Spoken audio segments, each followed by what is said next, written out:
পূৰ্বৰ লেখীয়াকৈ আমি এতিয়াও কওঁ যে অসম বা ভাৰতবৰ্ষত গৰু হত্যা, গৰু মাংস খোৱা, গৰুক কিনা বেচা কৰা বন্ধ কৰিব লাগে।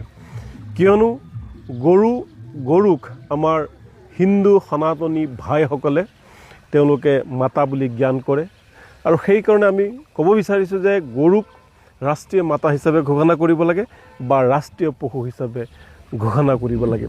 যেতিয়া ইছলাম ধৰ্মৰ লোকসকলৰ বকৰি ঈদ আহে, সেই ঈদ আহিলে একাংশ সংগঠনৰ লগতে আমাৰ মুখ্যমন্ত্ৰী ডাঙৰীয়াৰো এই গৰুক লৈ মনত পৰে আৰু গৰু বন্ধ কৰাৰ কাৰণে বা গৰুক লৈ বিভিন্ন তৰ্ক বিতৰ্ক কৰা দেখা যায়।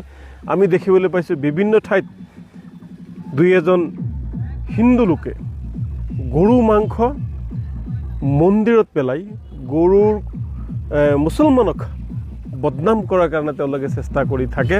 এয়া বিভিন্ন ঠাইত আমি দেখিবলৈ পাইছোঁ, সংবাদ মাধ্যমৰ জৰিয়তে জানিবলৈ পাইছোঁ। আৰু এটা চক্ৰ কিন্তু জড়িত হৈ আছে যে মুছলমানক কেনেকৈ এইটো সমাজত বদনাম কৰিব পাৰি, মুছলমানক যাতে ঘৃণা কৰে মানুহে, মুছলমানক যাতে মানুহে বেয়া পায়, তাৰ কাৰণে এটা চক্ৰ কিন্তু জড়িত হৈ আছে।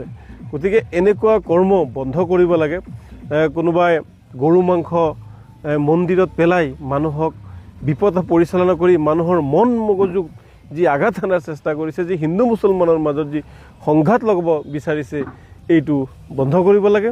তাৰ উপৰি আপোনালোকে জানে যে যিটো কাটালখানা, যিটো কচাইখানা বিশেষকৈ উত্তৰ প্ৰদেশত আছে আৰু তাৰ মালিকবিলাক কিন্তু হিন্দু। গতিকে সেইসকল যি কচাইখানা আছে, সেই কচাইখানাবোৰো কিন্তু বন্ধ কৰিব লাগে। এতিয়া আমি জানিব বিচাৰিছোঁ যে কেন্দ্ৰত বিজেপি চৰকাৰ আছে, বিভিন্ন ৰাজ্যত বিজেপি চৰকাৰ আছে। ডাবল ইঞ্জিন চৰকাৰ থকাৰ পিছতো কিয় আজিলৈকে গৰুক ৰাষ্ট্ৰীয় মাতা বা ৰাষ্ট্ৰীয় জন্তু হিচাপে ঘোষণা কৰা নাই?